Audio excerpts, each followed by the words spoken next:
ঘন্টাই আবু আইয়ুব আনসারীর বিবি কাঁদতেন, উঠান বাড়ি পরিষ্কার করে রাখতেন আর পথের দিকে তাকাইয়া কাঁদতেন, মাবুদ রে এ পথ দিয়ে কি তোমার বন্ধু আসবে, আমি কি দুই নয়নে দেখব তোমার বন্ধুর কদম মুবারকের দুলি কি আমার বাড়িতে লাগবে। এইভাবে আস্তে আস্তে মদিনার সীমানার কাছাকাছি আসার পর আমার আল্লাহ বলেন, ও জিবরাইল, আবু আইয়ুব আনসারীর বিবির চোখের পানি আমি আল্লাহ কবুল করে নিয়েছি। আরে নবীর প্রেমের পাগল যারা প্রেম খেলা, জোরে জোরে জোরে, নবীর প্রেমের পাগল, নবীর প্রেমে ওয়াস করনি দন্ত দেয় ফেলে, নবীর প্রেমে ওয়াস করনি, রে নবীর প্রেমের পাগল যারা প্রেম খেলা খেলে, রে নবীর হানজালা পাগল ছিল নবীর প্রেমে জীবন দিল, হানজালা পাগল ছিল নবীর প্রেমে জীবন দিল, গোসল করাইলো তারে ফেরেশতার দলে, গোসল করাইলো তারে ফেরেশতার দলে, নবীর প্রেমের পাগল যারা প্রেম খেলা খেলে, হাইরে নবীর প্রেমের। বলতেছিলাম নবীর প্রেমে পাগল হইয়া একটা মহিলা আমার মাওলাকে রাজি করে ফেলেছে। ও মুরাদপুরের মা বোনেরা, জীবনে কত কাজ করেছো, একটা কাজ করো না আমার নবীর ভালোবাসায়। কাঁদতেছে, প্রভু গো তোমার বন্ধু দেখা যায় মদিনার সীমানায় ঢুকে গেছে, তোমার বন্ধুর একটা কদম মুবারক যদি আমার বাড়িতে লাগাইয়া নিতা আমার জীবন ধন্য হইয়া যাইতো। আমার আল্লাহ বলেন, আবু আইয়ুব আনসারীর বিবি রে, তোর চোখের পানি আমি কবুল করেছি। জিবরাইল আমার বন্ধুকে নেওয়ার জন্য মদিনার সবাই পাগল পাগল দেখা যায়, আমার বন্ধুকে বলে দে বন্ধু যেন ইচ্ছা করে কারো বাড়িতে না যায়, বন্ধু যে উটনির উপর সোয়ার হয়ে আছেন, উটনিটা যার বাড়িতে যায় বসবে আমার বন্ধু যেন তার বাড়িতে যায়। আমার নবী সীমানায় ঢুকলে ডাকতেছে সকলে মিলে, হুজুর আমার বাড়িতে আসেন, সব আপনাকে দিয়ে দিব। রাসূল বলেন, আমি জানি না, আমার উটনি জানে। উটনি বাড়ি পার হয়ে যায়, যাইতে যাইতে কারো বাড়িতে ঢোকে না, যাইতে যাইতে আবু আইয়ুব আনসারীর বাড়ির কাছাকাছি গেলে খালি চারদিক উটনি খালি ঘুরে ঘুরে চায়। কে যেন বলতেছেন, উটনি রে আর সামনে বাড়িস না। উটনি যখন আবু আইয়ুব আনসারীর বাড়ির ভিতরে ঢুকতেছে, আবু আইয়ুব আনসারী একটা চিৎকার মেরে দৌড়ে বাড়িতে ঢুকছে, দরজায় যায় ডাক মারছে, বিবি রে আর কান্দিস না রে বিবি, মাথা উঠাইয়া দেখ মক্কার উদিত সূর্য তোর বাড়িতে উদয় হয়ে গেছে। বলতেছিলাম চোখের পানি দিয়ে যদি আবু আইয়ুব আনসারীর বিবি গরিব হইয়া আমার নবীকে পাইতে পারে, একটা বুরাকি নবীর জন্য কেঁদে বুরাকি পাইতে পারে না। জিবরাইল বলেন, তুমি যখন আমার নবীর জন্য কাঁদছো, আসো তোমাকে নিয়ে যাব। জিবরাইল বলেন, যখন জীর্ণ শীর্ণ শুকনা বুরাককে চোখ গা হয়ে গেছে, টান্দা যখন আমি জিবরাইল ধরলাম, আমার নবীর বরকতে সঙ্গে সঙ্গে পুরাপুরি সুস্থ হয়ে যা। রওনা হবেন যাওয়ার জন্য। এবার আমার আল্লাহ ডাকে, জিবরাইল রে শুধু বুরাক লইয়া যাইস না রে জিবরাইল, আমার বন্ধু উম্মতের ব্যথায় কান্দে রে, জীবনে কোনোদিন ভালো পোশাক গায়ে দেয় না, আমার বন্ধু রাত্র ভরে ঘুমায় না, উম্মতের ব্যথায় কান্দে, পেট ভরে নবী কোনোদিন খানা খায় না। আমার বন্ধু বেড়াইতে আসবে এই পোশাক নিয়ে নয়, জলদি করে যা ওই জান্নাতের কোঠার থেকে আমার বন্ধুর জন্য একটা সুন্দর জান্নাতি পোশাক নিয়ে যা। জিবরাইল বলেন, পোশাক লইয়া বুরাক লইয়া মক্কার জমিনে যাইয়া খানায় কাবার পাশে বুরাক পাথরের মধ্যে বাইধা, কোন কিতাব বলেন আমাদের দিক থেকে পশ্চিম দিক কাবার হাতিম গলা পরিমাণ একটা ওয়াল করা আছে কাবার সাথে জোড়ানো। জিবরাইল ঘুরতেছে নবীজিকে নেওয়ার জন্য। কোন কিতাব বলেন নবীজি ওই কাবার হাতিমে ঘুমিয়েছিলেন, কোন কিতাব বলেন উম্মে হানির ঘরে ঘুমিয়েছিলেন। জিবরাইল উম্মে হানির ঘরের মধ্যে ঢুকে যাইয়া দেখে আমার নবী ঘুমিয়েছেন।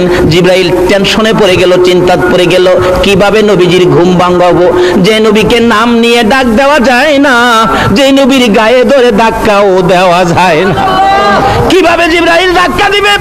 জিবরাইল বলেন, আমি নিজে দেখেছি আমার নবী যখন কম্বল গায়ে দিয়ে ঘুমিয়ে থাকতেন, আমার আল্লাহ ডাকে ইয়া আইয়ুহাল মুজাম্মিল, ও কম্বলওয়ালা বন্ধু।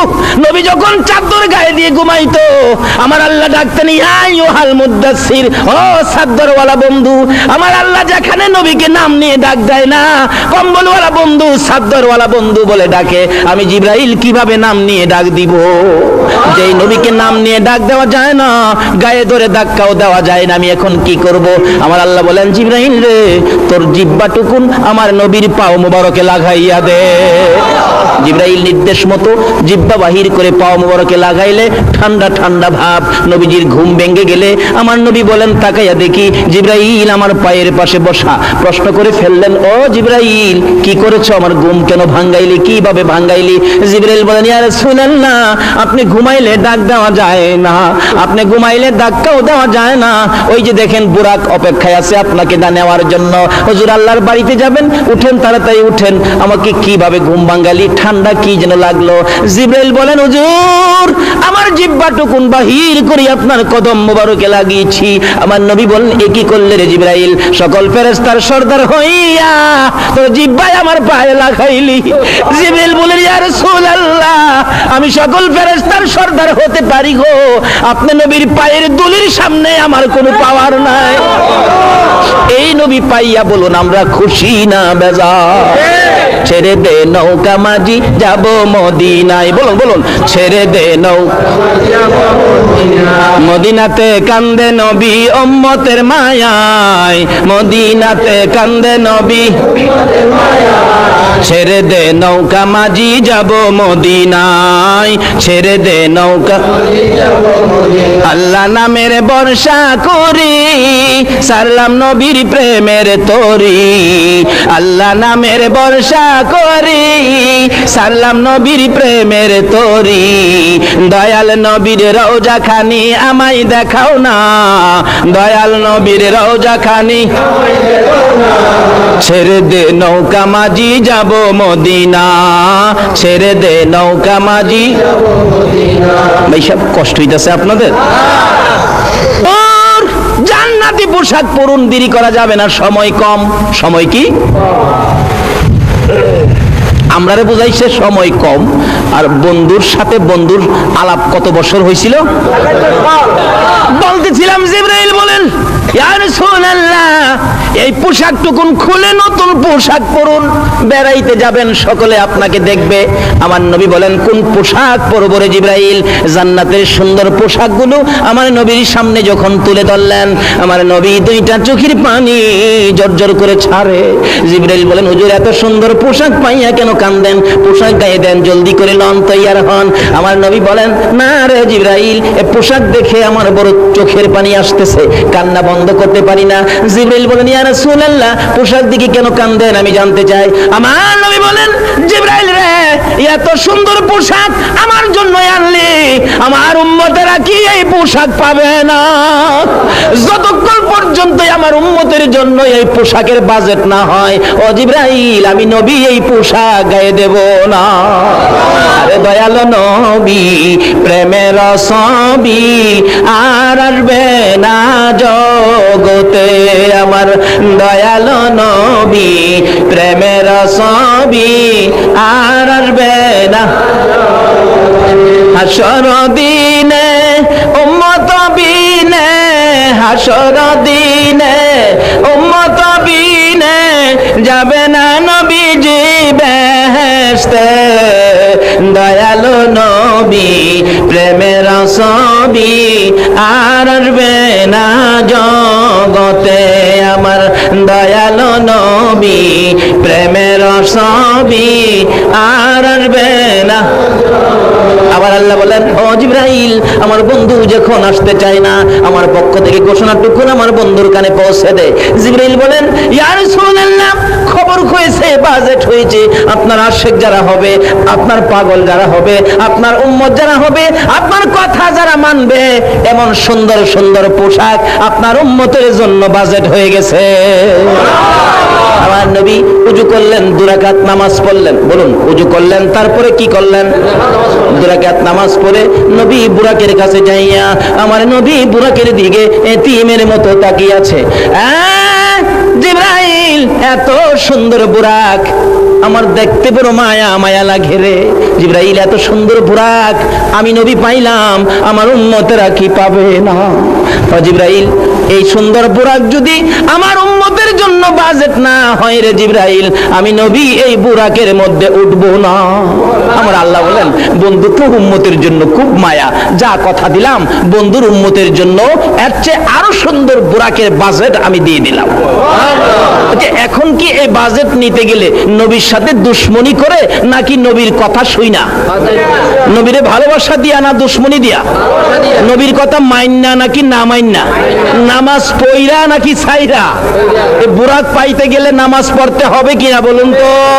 আসুন আগে বাড়ি, আসুন নবী কি আনছেন মেরাজ থেকে, আসুন আগে বাড়ি। বলতেছিলাম আমার নবী বুরাকে উম্মতের জন্য বাজেট শেষ করে বুরাকের পৃষ্ঠে উঠতে চায়, কিন্তু বুরাক তো নবীকে উঠতে বলেন, ইয়া রাসূলুল্লাহ এখানে একটু নামেন।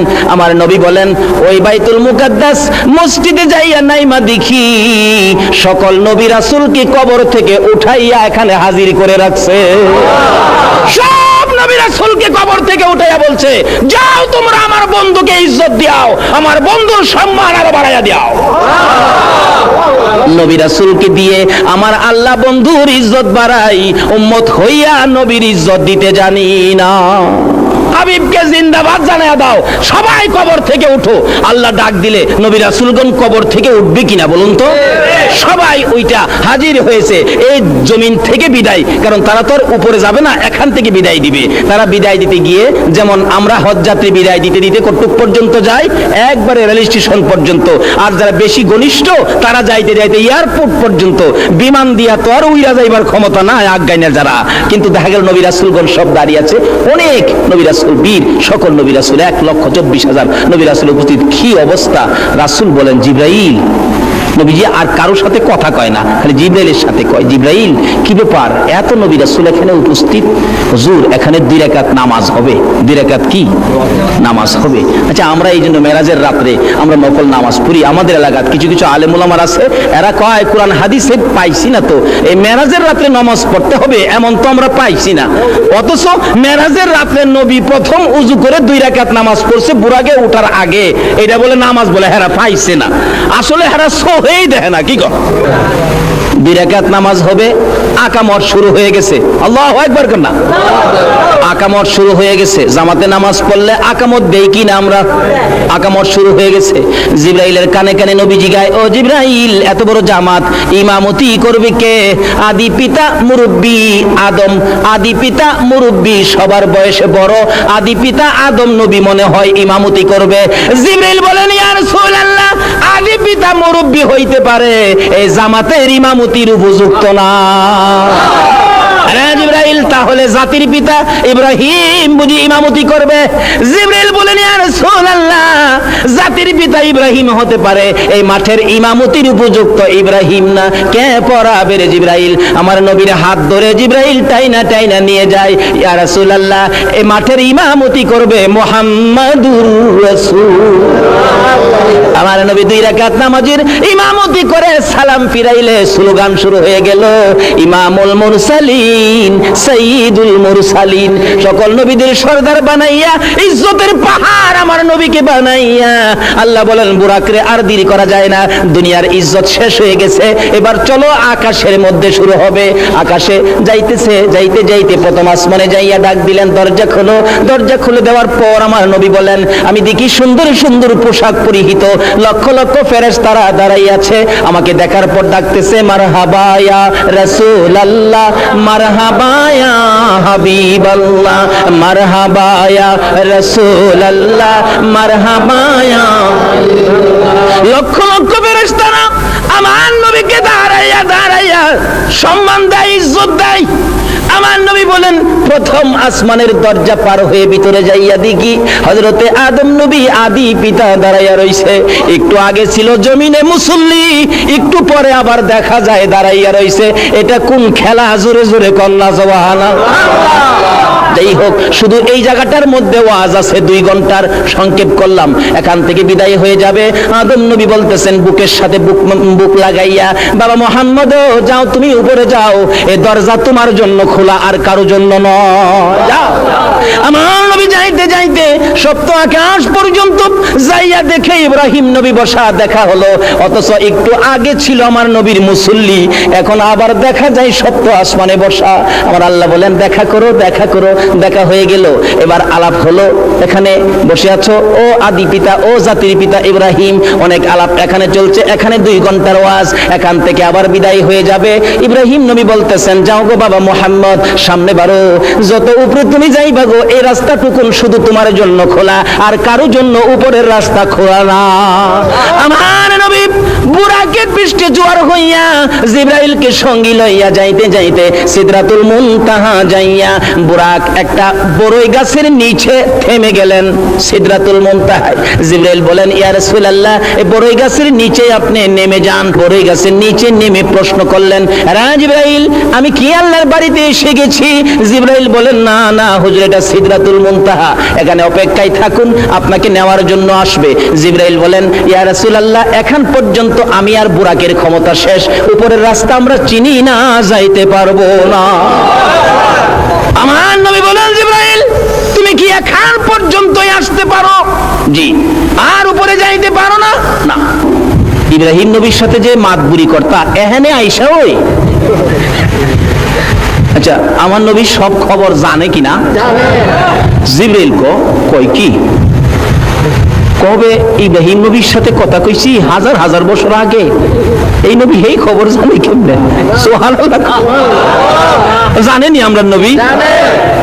জিবরাইল প্রশ্ন করলেন ইয়া রাসূলুল্লাহ, আমি তো কথা বলতাম, তা আপনি জানেন কেমনে? জিবরাইল আমি নবী জানি না এমন কিছু নাই রে, আমি সবই জানি। আমার আল্লাহ আমারে কিছু জানাইছে জিবরাইলের মাধ্যমে, আর কিছু জানাইতেন আমার আল্লাহ সরাসরি। মানে জিবরাইলের মাধ্যমে যেটা জানাইছে এটা না আমরা জানি কোনতো, আর যেটা আল্লাহ আল্লাহ রাসূলকে সরাসরি জানাইছে এটা কি আর আমরা জানি? আমরা যেটা জানি না এই জন্য কি আমরা বলতে পারি বলে নবী জানে না? আমরা জানি না এটা বলতে পারি, কিন্তু নবী জানে না এই কথাটা বলাটা আমাদের জন্য। কে নিয়ে আল্লাহর আরশের কিনারে যাব, প্রভু গো আমার এই মেয়েটাকে অল্প বয়সে তোমার বন্ধুর কাছে বিবাহ দিয়েছি, তোমার বন্ধুর কাছে অল্প বয়সে মেয়েটাকে বিবাহ দেওয়ার কারণে আমি আবু বকরকে জান্নাত দিয়ে দাও। জোরে জোরে সুবহানাল্লাহ। শুধু এটাই নয়, আবু বকর কালিমা নিয়ে কত কষ্ট করেছেন। যেদিন আবু বকর এই জান্নাতের টিকেট কালিমাটা লইয়া সর্বপ্রথম যখন বাড়িতে ঢুকলেন, রাত্র তখন গভীর। আবু বকরের মা বলেন, আবু বকর তুমি তো জীবনে কোনোদিন এত রাত্র করো নাই, আজকে তোমার এত রাত্র হলো, কারণ আর মেরো না, যদি জ্ঞান থাকে জীবনে আর কালিমা পড়বে না। জ্ঞান হারা হয়ে গেছে আবু বকর, মা মাথায় পানি দেয়, জ্ঞান ফিরে না, রাত্র শেষ হয়ে গেছে, জ্ঞান ফিরে না। সকালবেলা বহু সময় পর মা ডাকতেছে, এরে আবু বকর এত মার খাইলি, জ্ঞান ফিরে না, আর কি জীবনে কালিমাটা পড়বি? একটু পরে দেখা যায় আবু বকর 2টা চোখ খুলে মার দিকে তাকাইলেন। মা সঙ্গে সঙ্গে 1 গ্লাস পানি নিয়ে আবু বকরের কাছে গেলেন। এরে আবু বকর সারা রাত মার খেয়েছো, কলিজাটা বুঝি শুকাইয়া গেছে রে বাবা। আবু বকর আমি 1 গ্লাস পানি আনলাম, পানিটা খাও না বাবা, পানিটা খাও। আবু বকর 2টা চোখের পানি জর্জর করে ছেড়ে দিয়ে মার দিকে তাকাইলেন। মা গো এই পানি আমি খাবো না গো মা, তোমার হাতের পানি আমি খাবো না। কেন খাবি না? যেই নবীর কাছ থেকে কালিমা লওয়ার অপরাধে মার খাইলাম গো, এই নবী যতক্ষণ পর্যন্ত না আসবে ততক্ষণ পর্যন্তই আমি পানি খাবো না। আমার নবী কই? নবীর লাগি তো মার খাইছি, আবার নবী আসলে পানি খাবো। আমার নবীর কানে খবর গেলে দয়ার নবী মায়ার নবী 2টা চোখের পানি ছেড়ে দিলেন। এসে হাজির হলেন, আবু বকর রে আমি পানি দিলে পানি খাবি নে, পানি খা। আমার আল্লাহ বলেন, বন্ধু গো আবু বকরকে জানিয়ে দাও এই কালিমা লইয়া এত মার খেয়েছে, আজকে তুমি আবু বকরের দরদি হইয়া 1 গ্লাস পানি মুখের কাছে তুলে দিলা। আমি আল্লাহ কথা দিলাম এই আবু বকরকে আমি আল্লাহ নিজের হাতে হাউজে কাউসারের পানি খাওয়াইবো। এই বন্ধু আরেকটা জানাইয়া দাও, এই আবু বকর সর্বপ্রথম কালিমা লইয়া যে মায়ের খেয়েছে, তারপরেও তোমার ভালোবাসা ছাড়ে নাই, কালিমা ছাড়ে নাই। আমি আল্লাহ কথা দিলাম, এই আবু বকর যতক্ষণ পর্যন্ত জান্নাতের মধ্যে পাও না দিবে, কোন নবীর উম্মতেরা জান্নাতে যাইতে পারবে না। শুধু আবু বকর নয়, আরো কত জীবনী খুলুন। হযরতে বেলাল হাবশী রাদিয়াল্লাহু তাআলা আনহু, তারা এই কালিমা পাইয়া কষ্ট করেছে, মায়ের খেয়েছে, কালিমা ছাড়ে নাই। কালিমা যা করার কথা তাই তারা করেছে। এমন কি কালিমা লইয়া এত কষ্ট করার পরেও কালিমা যখন ছাড়ে নাই, সেই রকম 10 জন কালিমা বলার জন্য আমার আল্লাহ দুনিয়ার মধ্যে জান্নাতের টিকেট পাঠাইয়া দিয়েছে, স্পেশাল টিকেট। আবু বকরের মতো আরেকজন যার নাম বেলাল হাবশী, আপনারা বেলাল হাবশীর জীবনী শুনেছেন, কত কষ্ট করেছেন। যেদিন কালিমাটা পড়ছে, বেলাল কয় হাই হাই এত মজার জিনিস কালিমা। আজকে কালিমা যাদের কাছে মজা, তারাই তো আজকে মাহফিলে বসেছে, আরামের বিছনা হারাম করে দিয়েছে, সুখ শান্তি বন্ধ করে দিয়েছে। আর কালিমার মজা ভুলতে পারে না বিদায় আজকে কালিমা নিয়ে যেই কালিমাই জান্নাতের বাগানে আনতে পারে, নিশ্চিত হন এই কালিমাই আপনাকে জান্নাতে নিতে পারে, এতে কোনো সন্দেহ নাই। সহ্য করতে পারে না, কি বাপ দাদার ধর্ম ছেড়ে দিয়ে তুমি এই মুহাম্মদের কালিমা পড়ছো।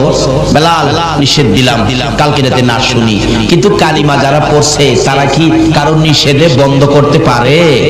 কিন্তু থামে তো না। অবশেষে বললেন তোমাকে একদিনের সময় দিলাম, থামে না। অবশেষে কিছু শাসন করলেন, থামে না। তারপরে একটু কঠোর হস্তে কিছু মারামারি করলেন, সমস্ত শরীর ক্ষত বিক্ষত, তারপরেও ছাড়ে না। তারপরে উমাইয়া ইবনে খাল বলেন শারীরিক আঘাতে, শারীরিক নির্যাতনে মুখের কালিমাটা বন্ধ করতে পারি না, তার মুখের উপর আক্রমণ করতে হবে। অবশেষে ওই উমাইয়া ইবনে খাল জ্বলন্ত আগুন করে বেলালের মুখের ভিতরে ঢুকায় দিয়েছে। তোমাকে আমি রাসূল সুপারিশ করে জান্নাতে নিয়ে যাব, কারণ যে কালিমা পড়তে পড়তে মৃত্যু হয়েছে, রাসূল বলেন আমার উপর ওয়াজিব হয়ে গেছে তাকে নিয়ে জান্নাতে।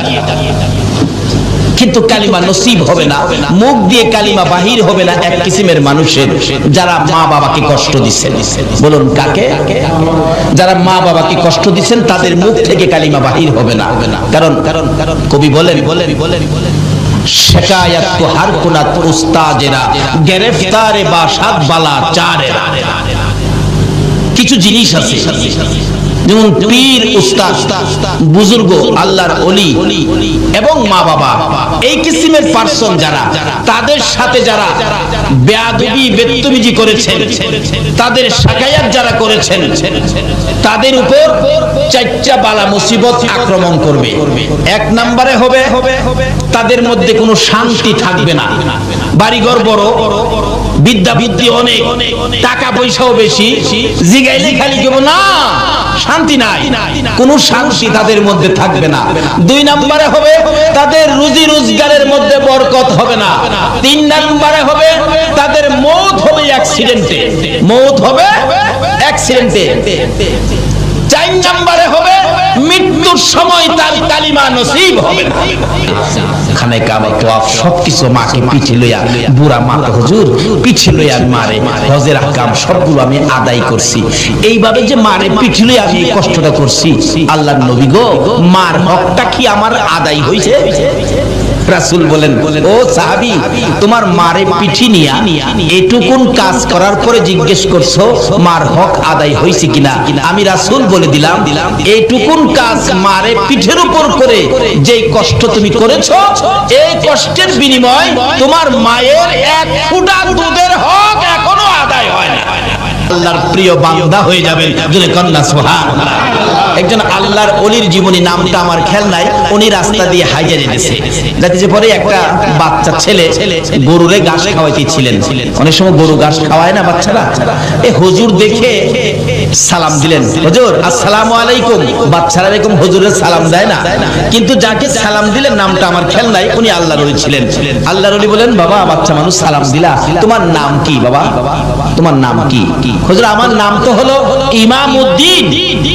ইমামউদ্দিন কই কি তোমার নাম ইমামউদ্দিন? তুমি কি দ্বীনের ইমাম? আল্লাহর ওলি বলতেছেন বাবা তুমি দ্বীনের ইমাম হইয়া গরুরে ঘাস খাওয়াও, তুমি মাদ্রাসায় পড়ো, যাও, খুব ভালো হবে। আল্লাহর ওলির নেক নজর পড়ছে। আল্লাহু আকবার। ও অলির দেশের মানুষ, অলির নেক নজরে যা, নেক নজর তো পড়ে গেছে। বাচ্চাটা গরু নিয়ে বাড়ি গিয়ে বলতেছে, মা একজন হুজুর বলছে আমার নামটা বলে খুব সুন্দর, আমি বলে দ্বীনের ইমাম, আল্লাহর ওলি হুজুর বলছে মাদ্রাসায় পড়তে। মা কই বেটা ফকিন্নির পোলা খাইবার পাস না, তুই মাদ্রাসায় পড়বি, তোর গরু খাওয়াইবো কে? দিছে মা দৌড়ানি, ছেলে দৌড়ে যায় মসজিদের ভিতরে ঢুকছে, ঢুকে দরজার চিপাই যায় ভয়ে কাঁপতাছে। মা তো মসজিদের ভিতরে যায় না, বাইরে থেকে কিছুক্ষণ রাগারাগি করে চলে গেছে। এমনি এক মুসল্লি আইছে নামাজ পড়ছে, বাচ্চাটা দরজায় চিপাই ভয়ে কাঁপতেছে, কাঁদতেছে। কিরে বাবা কি? চাচা আমি কইছিলাম মাদ্রাসায় পড়তাম, একজন হুজুর কইছিল নদীর হেই পার নাকি মাদ্রাসা যাইতে হইব। আমি মারে কইছিলাম, মা টাকাও দেয় না, আর আমার মারতে আইয়ে আমারে বলে মাদ্রাসা পড়বার লেগে দিত না। কই তুই কি মাদ্রাসায় পড়বি? পড়ুম। আমার খালি নৌকাটা পার করে দিলে মাদ্রাসা যাইতে পারবো। কত টাকা লাগবে? 5 টাকা লাগবে। নে 5 টাকা, যাও দিয়ে দিলাম। 5 টাকা লইয়া নদী পার হইয়া বাচ্চা ছেলে গেছে গা, যাইয়া দেখে যেই হুজুর কইছিল ওই হুজুর ক্লাসে বসা। হুজুর আমি আইছি হুজুর, আসসালামু আলাইকুম। আল্লাহর ওলি বলেন, বাবা তুমি ইমামউদ্দিন? জি হুজুর। আমার বড় কিতাব দেয় পড়বার লাগে। আমি বলে হুজুর আমার কাছে আনে পড়া কইয়ে দিতাম। তাই নাকি? বসো। আল্লাহর ওলি সঙ্গে সঙ্গে বাচ্চাটার মাথার মধ্যে নিজের মাথার পাগড়িটা খুইলা পরাইতেছে। নিজের মাথার পাগড়ি বাচ্চাটার মাথায় পরাইছে। চাবুকটা বাচ্চাটার হাতে দিয়ে বলছে, যাও ইমামউদ্দিন, বুখারী ক্লাস তুমি করে আসো। আল্লাহু আকবার বলেন।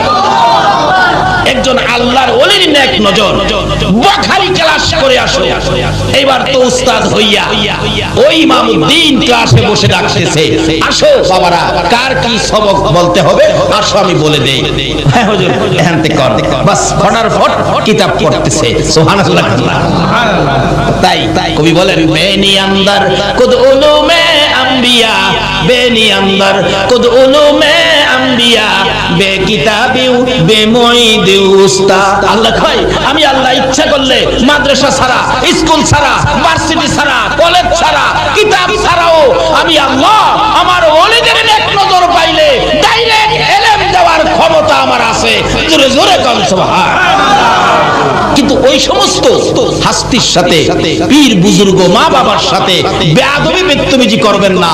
সার ওলির নেক নজরে ও ওলির দেশের ভাইরা ওলিদের পক্ষে থাকুন, অন্য কারো কথা শুনবেন না। এখন ফিতনার যুগ, অনেকে অনেক লেবাস ধরে আইসা আপনাদেরকে অনেক কিছু বুঝাবে, ওইদিকে যাবেন না। ওলিদের পক্ষে থাকুন, রিসালাতের পক্ষে থাকুন, বেলায়েতের পক্ষে থাকুন। বেলায়েত এমন এক শক্তি যেটা পানির নিচে দিলেও ধ্বংস হয় না, আগুনে দিলেও বেলায়েতের পাওয়ার পুরতে পারে না। জোরে জোরে করছে রিসালাতের পক্ষে থাকুন। যে রিসালাতের শক্তি ইসমাইলের কপালে থাকলে ইব্রাহিমের ছুরি ধরে না, ইব্রাহিমের ছুরি গলায় ধরে না। কাজী সেই শক্তিগুলো যদি কারো পক্ষে থাকে দুনিয়া ও আখিরাতে কোনো ভয় থাকবে না। তাই আসুন আগে বাড়ি। আমি এখনো আলোচনায় যাই নাই, যাইতেছি। বাবারা কষ্ট হইতাছে আপনাদের? মা বাবার সাথে ভালো ব্যবহার করতে হবে। মা বাবারে কষ্ট দিলে মওতের সময় ঈমান নসিব হবে না। তাই বলতেছিলাম মা বাবার সাথে, পীর উস্তাদ বুজুর্গের সাথে ভালো ব্যবহার করবেন, বেয়াদবি বেত্তমিজি করবেন না। আসুন আগে বাড়ি। আলকামা অবশেষে কালিমা যখন আসেই না, রাসূল বলেন কি ব্যাপার? এমন সময় জিবরাইল আয়াতে, হুজুর এই কালিমা আসবে না মুখ দিয়া কেন? তার মাকে কষ্ট দিচ্ছে। এই কথা বলার পরে মা দৌড়ে আসছে, হুজুর আমার আলকামাকে আগুন দিবেন কেন? কি ব্যাপার? তোমার আলকামা নাকি তোমাকে কষ্ট দিছে, এখন এই বিচারের জন্য তাকে আগুন ফালানো হবে। আলকামার মা বলেন, হুজুর আমারে কষ্ট দিছে দেখা আমার ছেলেরে আমার সামনে আগুন দিবেন, আমি মা কেমনে সইব? হুজুর একটা কাজ করেন, আমি আমার ছেলেরে মাফ করে দিছি, আপনিও মাফ করে দেন, আল্লাহকেও বলেন মাফ করে দিতে। রাসূল বলেন, মা ক্ষমা করার সাথে সাথে আলকামা ঠাস ঠাস করে কালিমা পড়তে পড়তে জান্নাতি হয়ে বিদায় হয়ে গেছে। আর কেউ বলতে হয় নাই, এমনি থেকেই কালিমা পড়া শুরু করে দিয়েছে। বাবারা মাকে কষ্ট দিবেন, মৌতের সময় কালিমা নসিব হবে না। তাই এই আমলগুলো যেন আমাদের সাথে থাকে, সকলে বলুন আমিন। আসুন বলতেছিলাম, এটা কেমন কালিমা? এক একটা কালিমাওয়ালাকে 10টা পৃথিবীর সমান জান্নাত। কিন্তু এই কালিমার মর্যাদা, কালিমাটা কি জিনিস একটু বুঝে শুনে কিছু করলাম না, করতাম যদি আবু বকরের মতো মায়ের খেতে হতো, যদি বেলালের মতো, বেলালে হাফসির মতো মুখের মধ্যে আগুন ঢুকাইতো, তাহলে কালিমার বলল, কালিমার মর্যাদা দিতে পারতাম। উমাইয়া ইবনে খালফ বলেন, মুখের ভিতরে আগুন দিলাম, বেলাল তো কালিমা ছাড়ে না। সারা শরীর ক্ষত বিক্ষত হয়ে গেল, সারা শরীর গা হয়ে গেল, কালিমা ছাড়ে না। তারপরে নিষ্ঠুর পাশার উমাইয়া ইবনে খালফ নির্দেশ দিলেন বেলালকে সারা শরীর গা অবস্থায় একটা কাঁচা চামড়ার ভিতরে ঢুকাইলেন, কাঁচা উটের চামড়ার ভিতরে ঢুকাইয়া সেলাই করে মরুভূমির রোদের মধ্যে ফালাইলেন। বলুন অপরাধটা কি ছিল? কালিমা লইয়া সুদ ছাড়তে পারলাম না, এই কালিমা লইয়া ঘুষ ছাড়তে পারলাম না, কেমনে জান্নাতে যাইব? বেলালে হাফসির জীবনী খুলুন।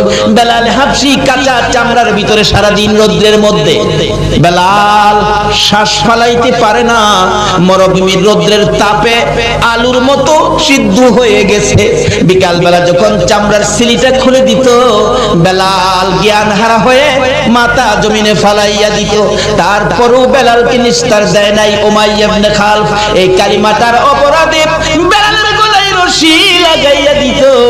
এক বয়সের ছেলেরা বেলালকে শেষরাইতো, মাঝে মাঝে টাইনা টাইনা পাহাড়ের উপরে উঠাইতো, আবার পাহাড় থেকে টাইনা টাইনা নিচে নামাইতো। বেলালের সমস্ত শরীর চামড়াগুলো ছিলে যাইতো, রক্তে লাল লাল হয়ে বেহুশ হয়ে যাইতো। যদি জ্ঞানটা ফিরতো, এই কালিমার মালা জপতে থাকতো। আল্লাহু আকবার বলো। ফকির বাবা আবু সালেহ জঙ্গি মুসা ভাবতেছেন যে বাগানের ফল, এই বাগানওয়ালার কাছে যাই আগে ক্ষমা চাই। হাঁটতে শুরু করলেন, পানি যেদিক থেকে আসে উজানের দিকে যাচ্ছে। অনেক দূর যায় দেখে নদীর পাশে একটা ফল বাগান। ভাবলেন এই বাগানের ফলই হইতে পারে, শিউর না সম্ভাব্য। বেলাল হাফসি কাঁচা চামড়ার ভিতরে সারা দিন রোদ্রের মধ্যে, বেলাল শ্বাস ফালাইতে পারে না, মরুভূমির রোদ্রের তাপে আলুর মতো সিদ্ধ হয়ে গেছে। বিকাল বেলা যখন চামড়ার সিলিটা খুলে দিত, বেলাল জ্ঞান কিতাব লেখে আমার নবী এমন মায়ের খাইলো কালিমা প্রচার করতে যাইয়া, বইতে পারে না, উঠতে পারে না, হাঁটতে পারে না। অবশেষে কলি দিয়ে কর্নিং করে করে হুজরার দিকে রওনা হলেন। মা খাদিজা বলেন, বহু সময় হয়ে গেল, রাসূল ফিরে আসতেছে না কেন? একটু বাহির হয়ে দেখি।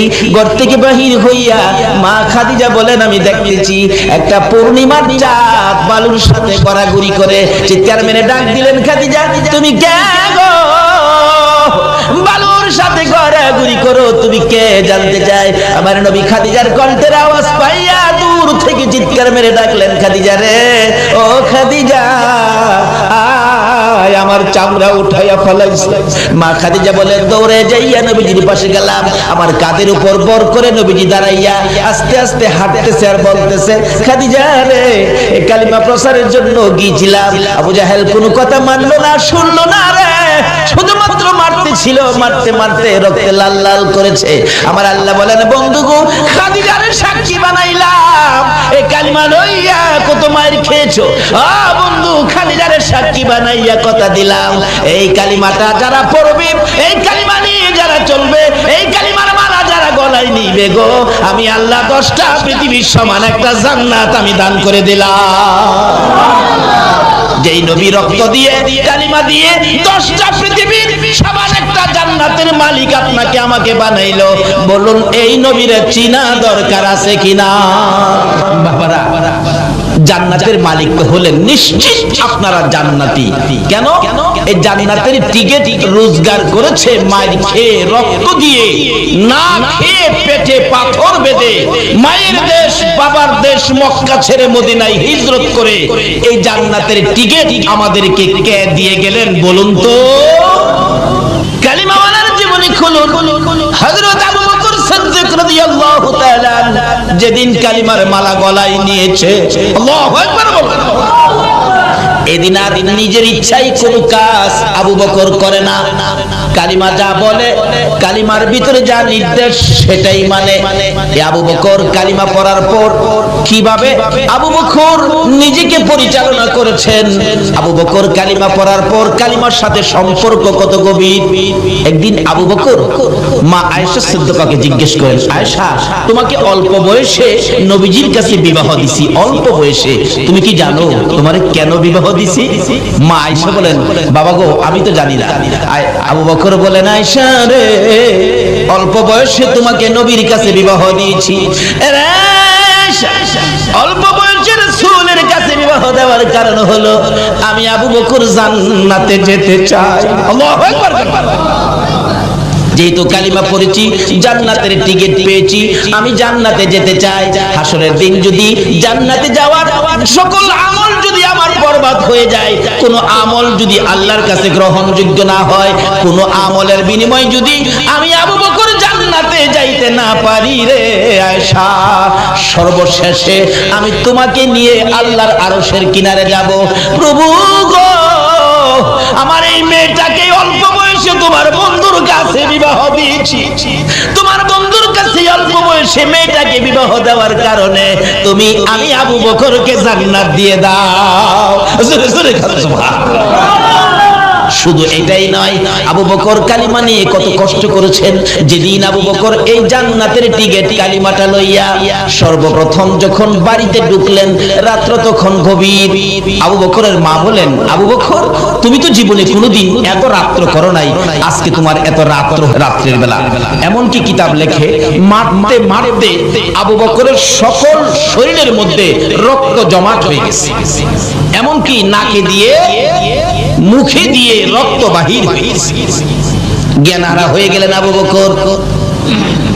আবু বকরের মা বলেন, তোমরা কারা গো? আমার আবু বকরকে আর মেরো না, যদি জ্ঞান থাকে জীবনে আর কালিমা পড়বে না। জ্ঞান হারা হয়ে গেছে আবু বকর, মা মাথায় পানি দেয়, জ্ঞান ফিরে না। রাত্র শেষ হয়ে গেছে, জ্ঞান ফিরে না।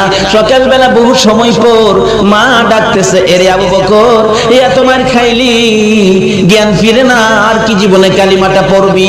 একটু পরে দেখা যায় আবু বকর দুইটা চোখ খুলে মার দিকে তাকাইলেন। মা সঙ্গে সঙ্গে এক গ্লাস পানি নিয়ে আবু বকরের কাছে গেলেন। আবু বকর, সারা রাত মার খেয়েছো, কলিজাটা বুঝি শুকাইয়া গেছে রে বাবা। আবু বকর, আমি এক গ্লাস পানি আনলাম, পানিটা খাও না বাবা, পানিটা খাও। আবু বকর দুইটা চোখের পানি জর্জর করে ছেড়ে দিয়ে মার দিকে তাকাইলেন। মা গো, এই পানি আমি খাবো না গো মা, তোমার হাতের পানি আমি খাবো না। কেন খাবি না?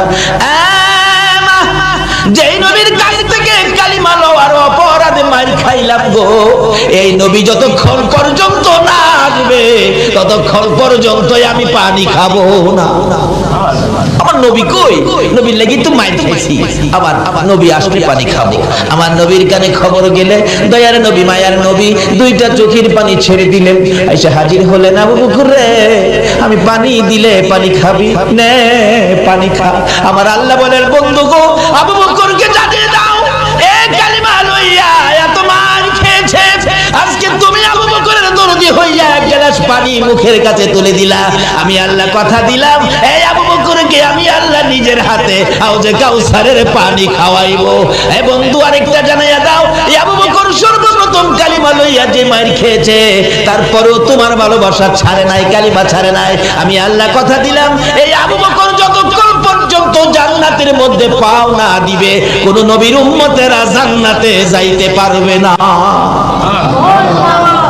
শুধু আবু বকর নয়, আরো কত জীবনী খুলুন। হযরতে বেলাল হাবশী রাদিয়াল্লাহু তাআলা আনহু, তারা এই কালিমা পাইয়া কষ্ট করেছে, মার খেয়েছে, কালিমা ছাড়ে নাই। কালিমা যা করার কথা তাই তারা করেছে। এমন কি কালিমা লইয়া এত কষ্ট করার পরেও কালিমা যখন ছাড়ে নাই, সেই রকম 10 জন কালিমাওয়ালার জন্য আমার আল্লাহ দুনিয়ার মধ্যে জান্নাতের টিকিট পাঠাইয়া দিয়েছে, স্পেশাল টিকিট। বলুন, যে নবীর জন্য আল্লাহ সবকিছু বানাইছে, এই নবীর উম্মতেরা যারা এই কালিমা নিয়ে কষ্ট করেছে, তাদের জন্য আমার আল্লাহ 10টা টিকিট স্পেশাল ব্যবস্থা করেছে। বলুন তো, জান্নাতে আরো সুন্দর ব্যবস্থা হবে কিনা? এই দেশ যখন ছাড়তে হবে, কি বলেন, ছাড়তে হবে না, এটা কনফার্ম করে লাই কিভাবে করবেন? এবার আবু বকর কষ্ট করে কনফার্ম করেছেন। আবু বকরের মতো আরেকজন যার নাম বেলাল হাবশি, আপনারা বেলাল হাবশির জীবনী শুনেছেন, কত কষ্ট করেছেন। যেদিন কালিমাটা পড়ছে বেলাল কয় হাই হাই এত মজার জিনিস কালিমা, আজকে কালিমা যাদের কাছে মজা তারাই তো আজকে মাহফিলে বসেছে, আরামের বিছনা হারাম করে দিয়েছে, সুখ শান্তি বন্ধ করে দিয়েছে, আর কালিমার মজা ভুলতে পারে না বিদায় আজকে কালিমা নিয়ে যেই কালিমাই জান্নাতের বাগানে আনতে পারে, নিশ্চিত হন এই কালিমাই আপনাকে জান্নাতে নিতে পারে। এত উমাইয়া ইবনে খালফ সহ্য করতে পারে না। কি বাপ দাদার ধর্ম ছেড়ে দিয়ে তুমি এই মুহাম্মাদের কালিমা পড়ছো? বেলাল নিষেধ দিলাম কালকে যাতে না শুনি, কিন্তু কালিমা যারা পড়ছে তারা কি কারো নিষেধে বন্ধ করতে পারে? কিন্তু থামে তো না। অবশেষে বললেন হ্যাঁ তোমাকে একদিনের সময় দিলাম, থামে না। অবশেষে কিছু শাসন করলেন, থামে না। তারপরে একটু কঠোর হস্তে কিছু মারামারি করলেন, সমস্ত শরীর ক্ষত বিক্ষত, তারপরেও ছাড়ে না। তারপরে উমাইয়া ইবনে খালফ বলেন শারীরিক আঘাতে, শারীরিক নির্যাতনে মুখের কালিমাটা বন্ধ করতে পারি না, তার মুখের উপর আক্রমণ করতে হবে। অবশেষে ওই উমাইয়া ইবনে খালফ জ্বলন্ত আগুন করে বেলালের মুখের ভিতরে, নবীজির আশিক যিনি মরে অমরে না তিনি, নবীজির আশিক যিনি মরে অমরে না তিনি, কাফন পরে ঘুমিয়াছে গাউসুল আজম বগদাদ, কাফন পরে ঘুমিয়াছে গাউসুল আজম বগদাদ, জিন্দাবাদ জিন্দাবাদ নবীর সেনা, জিন্দাবাদ জিন্দাবাদ জিন্দাবাদ নবীর। আমল করো নামাজ রোজা কায়েম করো সুন্নিয়াত, আমল করো নামাজ রোজা কায়েম করো সুন্নিয়াত, জিন্দাবাদ জিন্দাবাদ নবীর সেনা, জিন্দাবাদ জিন্দাবাদ জিন্দাবাদ নবীর। বাবারা কষ্ট হইতেছে আপনাদের? তাহলে কথা নয়, আমার কথার দিকে লক্ষ্য দেন, তাহলে কিছু পাবেন। আপনারা কথা বললে তো কিছু বুঝবেন না, তাই কথার দিকে লক্ষ্য। সকলে আবারও বলুন আল্লাহু আকবার। বলতেছিলাম নবীজি এত কষ্ট, মা আয়েশা সিদ্দিকা বলেন হুজুর সাদা জামা লাল করেছেন, এই দুঃখ তো বলতে পারবেন না, আমিও বলতে পারবো না। আমার নবী কান্দে, আয়েশা রে আরো একটা দুঃখের কথা বাকি আছে। হুজুর এটা আবার কোন দুঃখ? আয়েশা তাইফের জমিনের মায়ের কথাও আমি রাসূল ভুইলা যাইতে পারি, কিন্তু আমার গুনাহগার উম্মতের কথা আমি বলতে পারি না। আরে দয়ালু নবী প্রেমের ছবি আর আসবে না জগতে, আমার দয়ালু নবী প্রেমের।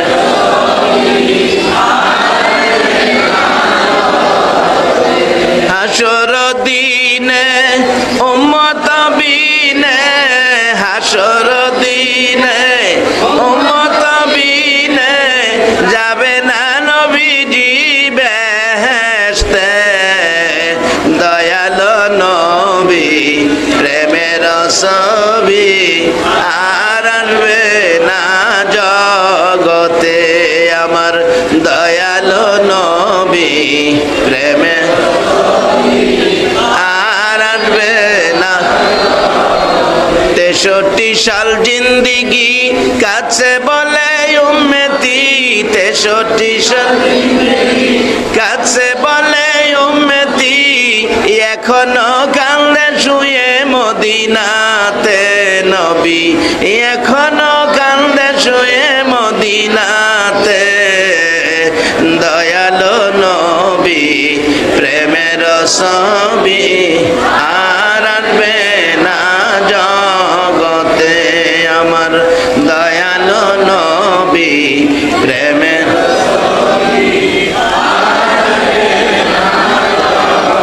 মানুষ হাসুক, তবু আমাকে খুশি করার জন্য আমাকে সারাদিন মাথায় রাখবে।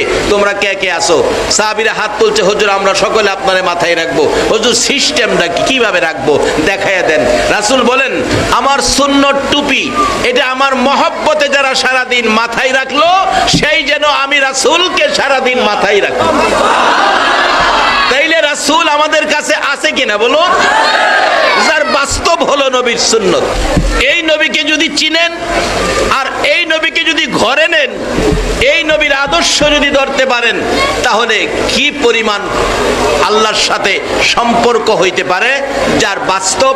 একজন মহিলার জীবনী থেকে আনি।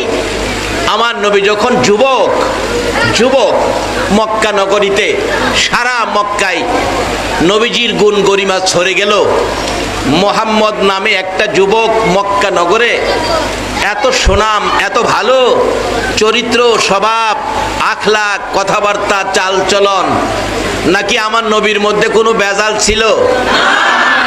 বাঙালি জবাব দাও, বেজাল ছিল? কিন্তু সেই নবীর উম্মতের চরিত্রে কিছু বেজাল, সেটা দূর করার জন্যই তো আজকের মাহফিল। এখান থেকে আমরা আদর্শ নেব, রাস্তা নেব। নবীর চরিত্রে কোনো রকমের কোনো ভেজাল, এই গুণ গরিমা সারা মক্কায় ছড়ে গেলে প্রথমত এই নবীর আশেক হয়ে প্রস্তাব করলেন মা খাদিজাতুল কুবরা। একজন মহিলা, ধনাঢ্য ব্যক্তি ছিলেন, প্রচুর সম্পদ ছিলেন। উনি প্রস্তাব করলো, দেখো তো এত ভালো আচার আচরণ ছেলেটা, দেখো তো এই মুহাম্মদকে নিয়ে আমার ব্যবসায় চাকরি দেওয়া যায়। কারণ ভালো ছেলে হলে ব্যবসায় কোনো সমস্যা হবে না, ব্যবসার মালামাল ক্ষতি হবে না, টাকা পয়সা বেশ কম হবে না। একটু দেখো। প্রস্তাব পাঠাইলে নবীজির চাচা আবু তালিব নবীজিকে নিয়ে খাদিজার বাড়ির সামনে দাঁড়ায়া ডাকতেছে, খাদিজা বাড়িতে আছেন? হ আছি তো, বেরিয়ে আসেন, আমার ভাতিজাটা নিয়ে আইছি। খাদিজার জীবনী লেখে, খাদিজা ঘর থেকে বাইরিয়া দেখে বাড়ির সামনে যেন একটা পূর্ণিমার চাঁদ উদয় হইয়া রয়েছে। মা খাদিজা ডাকে, আবু তালিব এ কি তোমার ভাতিজা? বলো কি? শুধু এই জায়গায় নয়, আমার নবীর কীর্তি কারণ ঘটনা আরো বহুত আগেই ঘটে গেছে। আল্লাহু আকবার বলুন। যেদিন আমার নবী মক্কার জমিনে তাশরীফ এনেছেন, নবীর বরকতে সমস্ত পৃথিবী নবীজির কদম মুবারক লাগার সাথে সাথে সমস্ত পৃথিবী মসজিদের মতো পবিত্র বলে ঘোষণা হয়ে গেছে। এই নবী পাইয়া বলুন আপনারা খুশি না বেজার? আর কি চাবেন? এর চেয়ে বড় বাজেট আল্লাহর কাছে নাই। বলেন, আমি 3 দিন পার হইয়া গেলে রাত্রের বেলা ভাতিজাকে দেখতে গেলাম। ঘরের দরজার পাশে যাইয়া দেখি ঘরের ভিতরে পূর্ণিমার চাঁদ যেন ঢুকাইয়া রাখছে। তখন বিদ্যুৎ ছিল না, জেনারেটর ছিল না, এত আলো এত ফর্সা কোত্থেকে আসলো? দরজার ফাঁকে দিয়ে আব্বাস বলেন, তাকিয়ে দেখি এটা বিদ্যুৎ জেনারেটর নয়, আকাশের চাঁদ নয়, এটা দিয়ে আমার ভাতিজা, আমার ভাতিজা, এত সুন্দর আমার ভাতিজা। আব্বাস দুইটা চোখের পানি ছেড়ে ছেড়ে কান্দে, আব্দুল্লাহ রে দেখা যা তোর কত সুন্দর সন্তান হয়েছে, যাকে একটা নজর দেখলে কলিজা ঠান্ডা হয়ে যা। কিন্তু খাজা আব্দুল্লাহ তো দুনিয়ার জমিনে নাই, মদিনার মাটির নিচে চির ঘুমিয়েছে। আব্বাস বলেন, দেখি আমার ভাতিজার আরো কি দেখতে পাই। দেখে যে দুলনাটার মধ্যে শোয়া ছিল, মানুষ ছাড়া এই দুলনাটা এইভাবে নড়তেছে, মানুষ নাই, দুলনা নড়তেছে। আব্বাস কয়, আশ্চর্য, মানুষ ছাড়া তো দুলনা নড়তে পারে না, ঘটনাটা কিরকম লাগতেছে। আচ্ছা আরো কিছু মন ভরে দেখি। আবার দেখে এই আঙ্গুল মোবারক আকাশের দিকে উঠাইয়া 3 দিনের শিশু নবী আকাশের চাঁদ ঘুরাইতেছে। আঙ্গুলটা যেদিকে নেয় চাঁদ সেদিকে যায়, আঙ্গুল ঘুরাইলে চাঁদও ঘুরে। আব্বাস কয়, নিশ্চয়ই আমার ভাতিজা সাধারণ কোনো মানুষ নয়, আমার ভাতিজা বড় হইলে আমি ভাতিজার পক্ষে যাব। যেদিন আব্বাস কালিমা পড়ে মুসলমান মুসলমান হয়েছিলেন, প্রথম প্রশ্ন ছিল, ভাতিজা তুমি যে দোলনাটাই শুয়েছিলা, মানুষ ছাড়া দোলনাটা নড়তে ছিল, এটা তো হয় না, মানুষ তো লাগে, ধাক্কা দিতে হয়। আমার নবী চোখের পানিগুলো গাল বেয়ে বেয়ে ছেড়ে দিছে। চাচা, চাচা গো, আমার দুঃখের কথা মনে করেছো? দুনিয়ার সাধারণ শিশুরা দোলনায় শুয়ে থাকলে মা দোলনা ধাক্কা দেয়, মা যদি ঘরে না থাকে বাবা দোলনা ধাক্কাইতে থাকে। চাচা গো, আমার মা আমার দোলনায় শোয়াইয়া দোলনা ধাক্কা দিয়ে যখন ঘরের বাহিরে যাইতো, দোলনা যখন আস্তে আস্তে থেমে যাইতো, আমি ডান দিক বাম দিক মাথাটা ঘুরাইয়া তালাশ করতাম আমার দরদি বাবা কই। আমার বাবার ব্যথা অন্তরে আসার আগে আগে আমার আল্লাহ রহমতের ফেরেশতা দিয়া দোলনা দুলাইতো। আমার বাবার ব্যথা অন্তরে আসতে দেয় নাই। ওই বাবার যেই কাজটা ছিল রহমতের ফেরেশতারা করত। বাবা, প্রথম প্রশ্নের জবাব পাইলাম, দ্বিতীয় প্রশ্নের জবাবটা চাই। কি প্রশ্ন? রে ভাতিজা, আমি দেখেছি আঙ্গুলের ইশারায় আকাশের চাঁদ ঘুরাইছো। ও মুসলমান, এই বৃষ্টির মধ্যেই থাকতে রাজি আছো? আমার মন বলে সেই বৃষ্টিতে নবীর ভালোবাসাই যারা এই মাহফিলে বসে কষ্ট করবে, মাহফিলে বসে থাকবে, মাহফিলে দাঁড়িয়ে থাকবে, আপনাদের জন্য আমার নবী ফুলসিরাতের ঘাটে বসে থাকবে।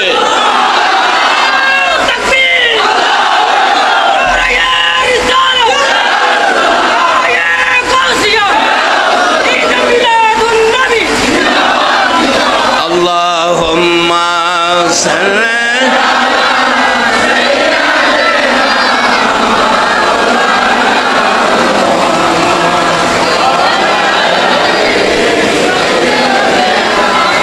মাওলানা মুহাম্মদ, আল্লাহুম্মা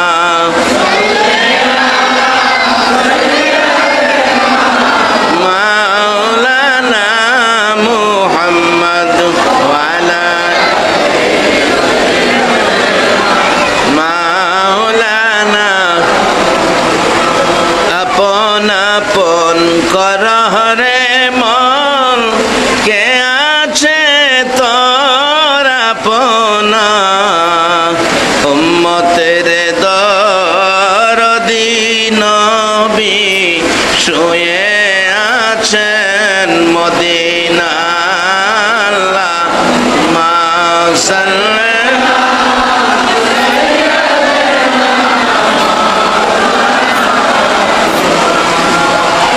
আলা আলি সাইয়্যিদিনা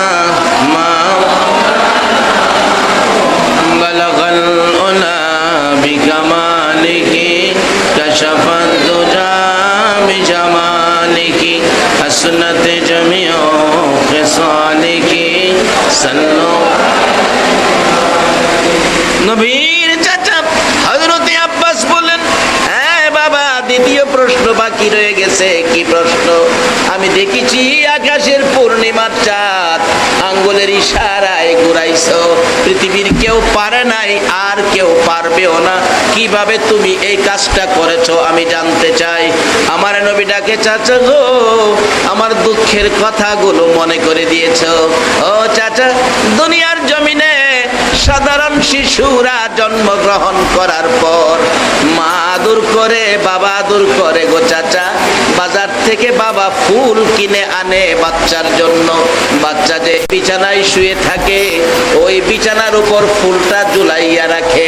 বাচ্চারা ফুল দেখে ফুলের সাথে খেলে, একটু বড় হইলে ও আ শব্দ করে, আর একটু বড় হইলে হাত নাড়াইয়া ফুল ধরে খেলতে চায়। চাচা, মক্কার জমিনে এমন একটা ফুল কিনার মতো আমার কেউ ছিল না। আমি নবী যখন ফুল নিয়ে খেলার ইচ্ছা করতাম গো চাচা, আমার আল্লাহ আকাশের পূর্ণিমার চাঁদ আমার জন্য ফুল বানাইয়া ঝুলাইয়া রাখতো। এত ভালোবাসতেন যেই নবীকে, সেই নবী তো আজকে আমাদের নবী, আমরা সেই নবীর উম্মত।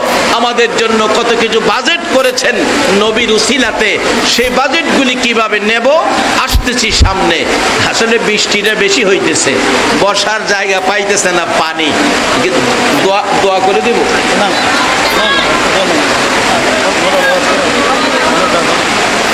কি বলেন, দোয়া করে দেব? বৃষ্টিতেই ওয়াজ শুনবেন?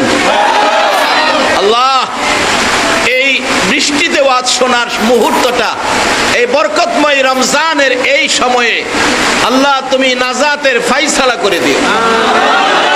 হাসরের ময়দানে যদি আর কিছুই আমাদের পছন্দ না হয়, নবীর ভালোবাসার বৃষ্টি ভিজা মাহফিলটাকে উসিলা করে আমাদের জন্য নাজাতের সাদা পোশাক পরায়া মসজিদের কোণার ওই চারপায়া খাটে শোয়া কবরে নিয়া শোয়া দিয়ে আসবে, আর কোনোদিন কেউ তোমার খবর নিবে না।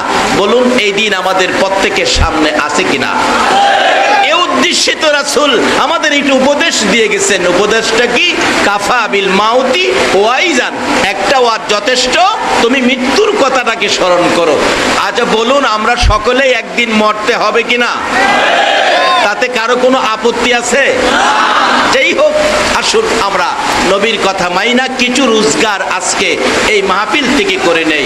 এবার আমার নবীর পরিচয় কিভাবে পাবেন, পরিচয় কিভাবে নেবেন, মা খাদিজাতুল কুবরা রাদিয়াল্লাহু তাআলা আনহার জীবনী বলেন, আমি ঘর থেকে বেরিয়ে দেখি আকাশের পূর্ণিমার চাঁদ যেন আমার ঘরের সামনে উদয় হয়ে রয়েছে।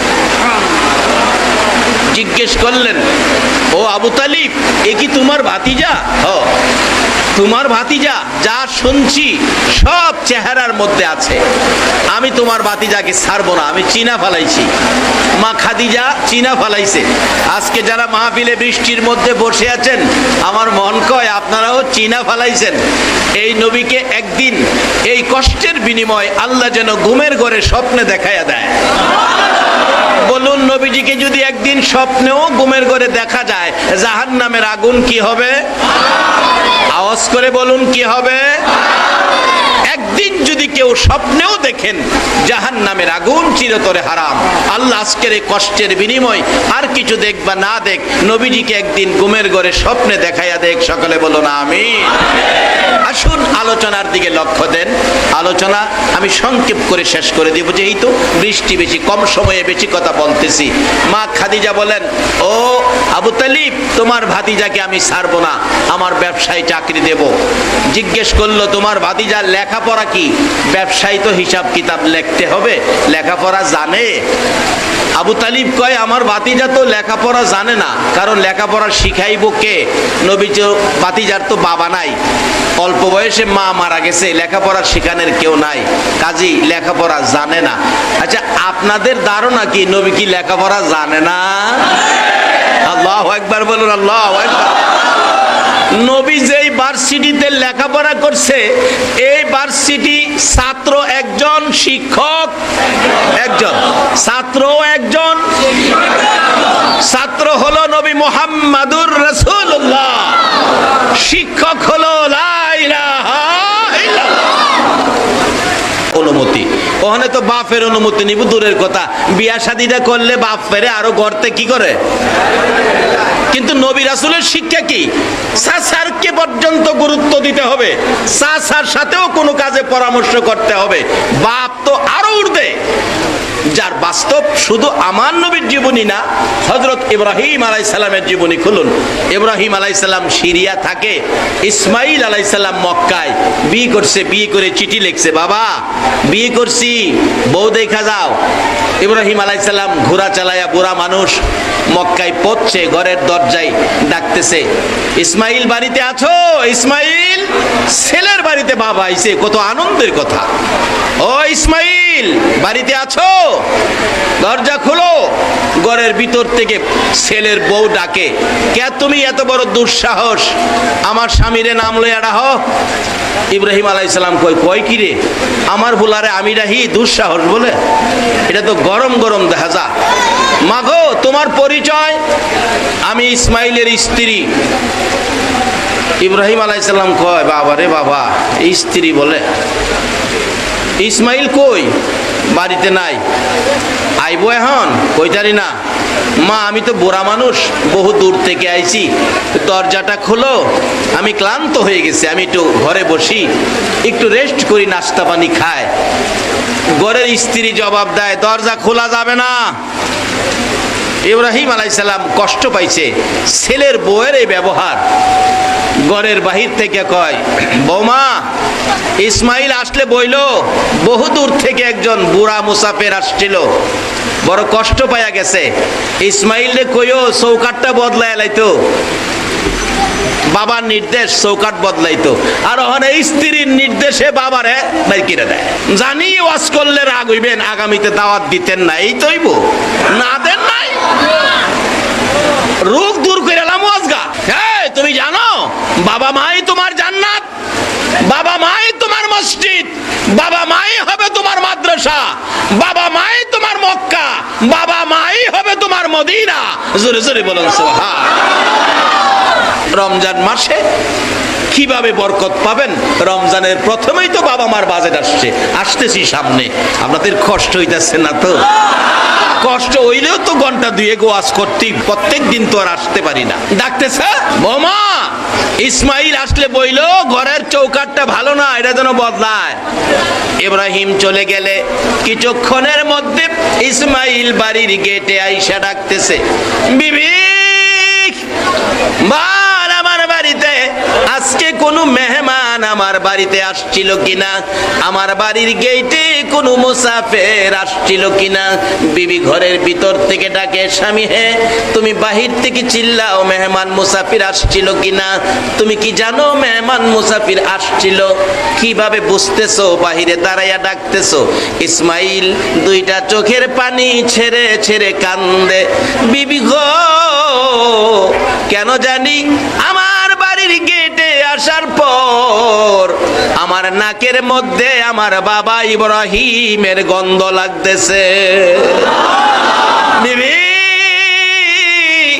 আমার বাবার গন্ধ নাকে লাগতেছে, আমার বাবার কণ্ঠের ইসমাইল ইসমাইল বলে ডাক আমার কানের মধ্যে ঢুকতেছে।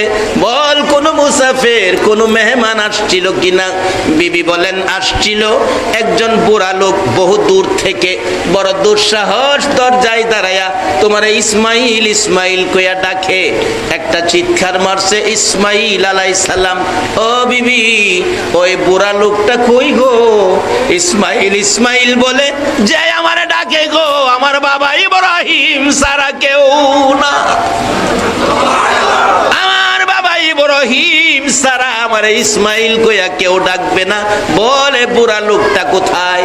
চলে গেছে।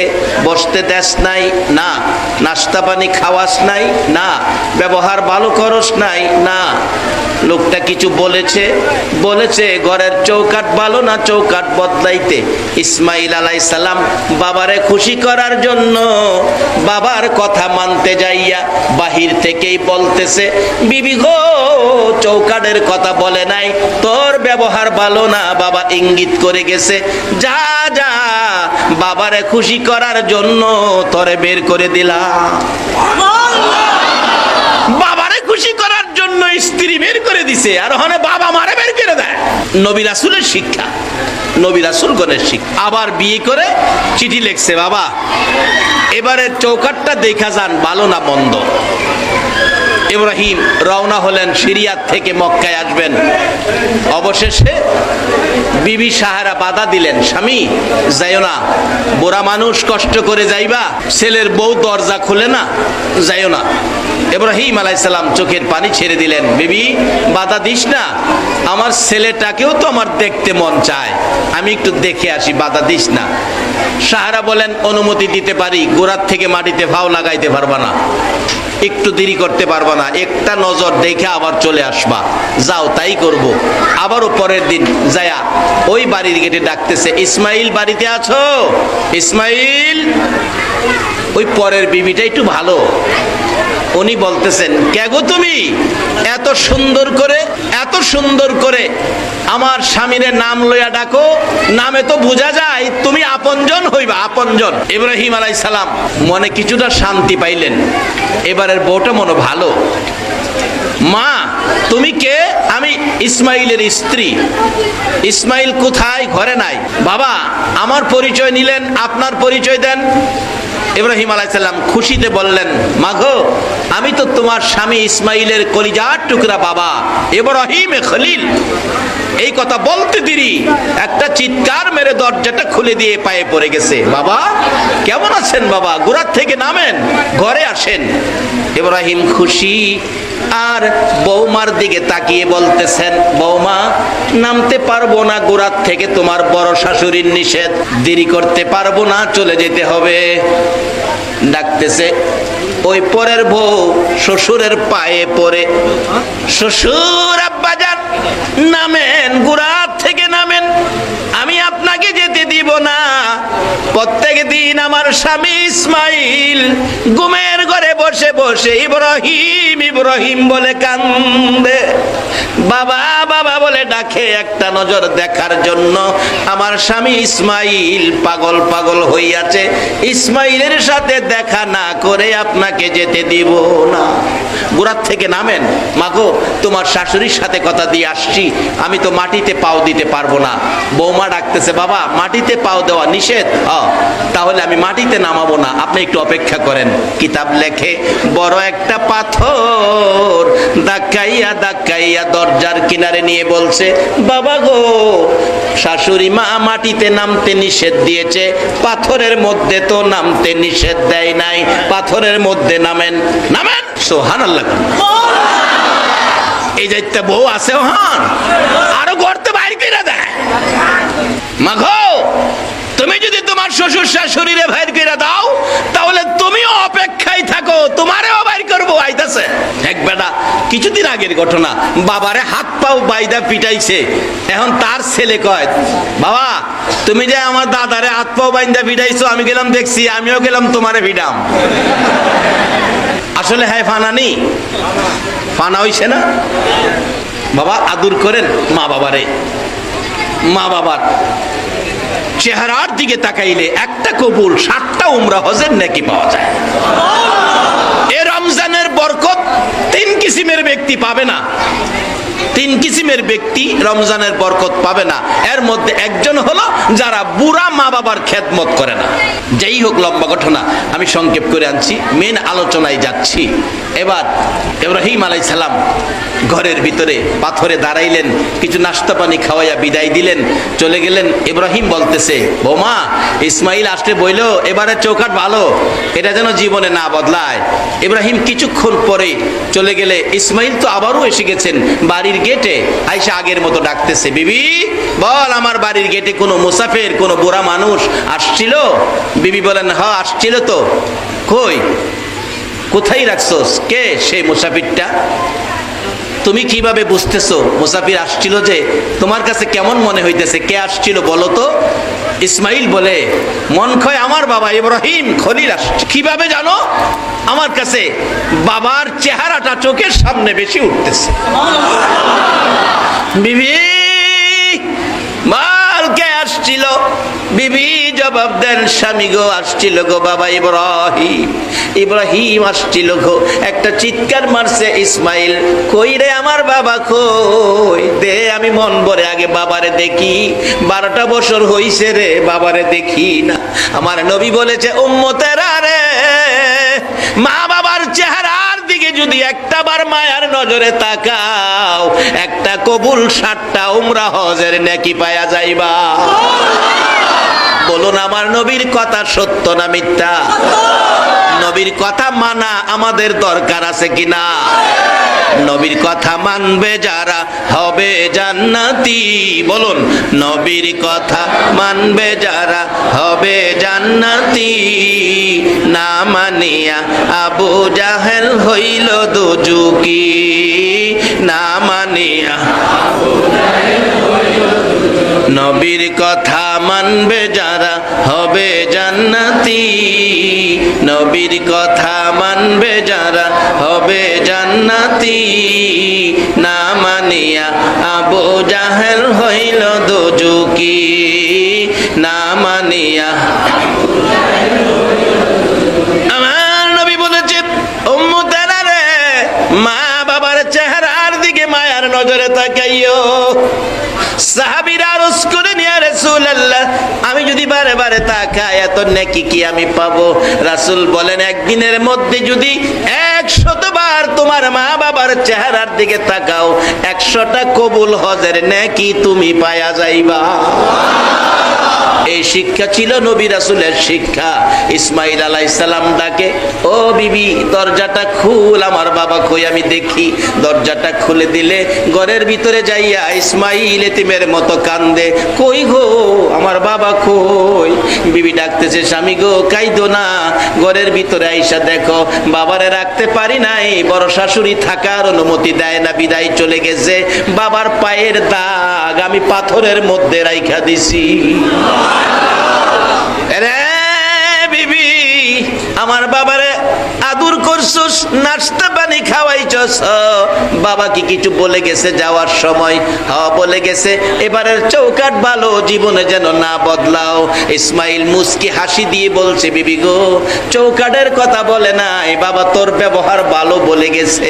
যা আমার বাবার দোয়া পাইছস, আমার বাবার দোয়া পাইছস, আর আমার ভালোবাসা তোর জন্য খুলে দিলাম। এই করে আর কোন ঝামেলা আছে? ওখানে সেই ইসলাম নাই, ঘরে ঘরে ঘরে ঝামেলা ঢুকছে। কি বলেন, ঢুকে কিনা? একটাই কারণ, মা বাবা শ্বশুর শাশুড়ির দোয়া নিতে পারে না। অহংকার দিনের মহিলারা, মা গো শ্বশুর শাশুড়ির দোয়া নাও, স্বামীর ভালোবাসা নাও, এই ঘরে জান্নাতের বাগান হয়ে যাবে। যার বাস্তব আইসে গেছি সামনে, অল্প সময় বেশি কথা বলতেছি। এইবার নবীর শিক্ষা, চাচার অনুমতি, কথাটা খেয়াল আছে? চাচা আপনি অনুমতি দিলে আমি চাকরিটা করতাম, খেয়াল আছে না কথাটা? আরে খেয়াল রাখলে তো আমার নবীর কথাই খেয়াল রাখতেই, অন্য নবীর কথা খেয়াল না রাখলেও আমাদের কোনো অসুবিধা হবে না, কিন্তু আমাদের নবীর কথা আমাদের খেয়ালে রাখবে, তাইলেই আমরা ইমানদার। নবীজি ডাকে, চাচা অনুমতি দেন। চাচা কই, বাবা পারবা তুমি মরুভূমির কষ্ট? জি আমি পারবো, যাও অনুমতি দিলাম। এবার চাচার অনুমতি। আমার নবী খাদিজার বাড়িতে রাখাল, খাদিজার বাড়িতে সকালবেলা ঘুম থেকে উঠে ডাকতেছে, খাদিজা আপনার বেড়া বকরি দুম্বা উট কয়টা আছে আমারে গইন্না বুঝাইয়া দেন, আমি চাকরি শেষে আপনারে গইন্না বুঝাইয়া দেন। খাদিজা কয়, এই কারবার তো আর জীবনে দেই নাই রে, বাঘবাল্লুকে পাহাড়ে ভর্তি, বাঘবাল্লুকে খেয়ে ফেলে আমার তো অনেক হাজার হাজার বেড়া বকরি, তুমি কয়টা নিবা কয়টা বুঝাইবা? আমার নবী কয়, খাদিজা চিন্তা করেন না, দায়িত্ব আমার, হিসাব কিতাব আমি বুঝাইয়া দেব। আচ্ছা অন্য রাখালেরা তো কোনোদিন ঠিক মতো বুঝাইতে পারে নাই, কিছু বাগে খায়, কিছু হারায়া যায়, কারণ ছাগল তো বুঝে নয়, এটা তোর কথা শুনে না, এদিক সেদিক দৌড়ে বাগে টাগে খায়। খাদিজা কই, রাখাল কি কই রে, গইন্না নিব গইন্না বুঝাইবো, এই রাখাল তো আর জীবনে পাইছি না। আল্লাহ কয়, এই রাখাল তুই পাইবি কই? এই রাখাল আমি এই সৃষ্টি ওই করছি না। খাদিজা কই, তাহলে আপনি গনেন। আমরা নবী রাখাল খাদিজার ঘরে বকরি ঘরে ঢুকছে, গনতে কয়টা আছে বকরি। বকরি চিনেন? বকরি কি কি? ছাগল, ছাগল। গনতে গনতে গনতে গনতে গইনা দেহে ছাগল আছে 1200। ছাগল কয়শো? আপনি 4টে ছাগল লইয়া কালকা বাইরে আইন, আপনারা পাগল বানাই লইব। ঘাস খাওয়াইতে নিবেন, দেখবেন একটা ভাইরিয়া একটা দৌড় দিয়ে আপনারা 3টা ফেস মারছে, 2টা 2 দিকে টানতাছে, পিছনেরটা মাটির নিচে 4 আঙ্গুল পাও 2টা গাইরা খার রইছে, হ্যাঁ খারিয়া মাথা মুচকায়, আমার গলা ছিঁড়া গেলে গাও আমি সামনে যাইতাম না। আচ্ছা এমন একটা বিরক্ত ছাগলে করে কিনা কোন? এই ছাগল পাইছে নবী খাদিজার বাড়িতে, গইন্না কয়শো? আচ্ছা নবী রাসূলের পরশে ছাগল গিয়া ছাগলের দাম বাড়ছে না কমছে? আচ্ছা কোন তো, মহিষ কন, গরু কন, দেশি মুরগ কন, ফার্মের মুরগ কন, ছাগল কন, গোশতের দাম সবচেয়ে বেশি কোনটা? খাসি, ছাগলের গোশত। 1200 খাদিজা, 1200 পাইছি, 1200। খাদিজা কই, জানি লেখাপড়া জানে না, আবার দিলে হেও। সুবহানাল্লাহ কইতেন না? এই নবীর পক্ষে আছে কে? কয় না, কয় না, কে আছে? আমরা যদি হে নবীর পক্ষে যাই, আল্লাহ কি আমরার পক্ষে আসবে না?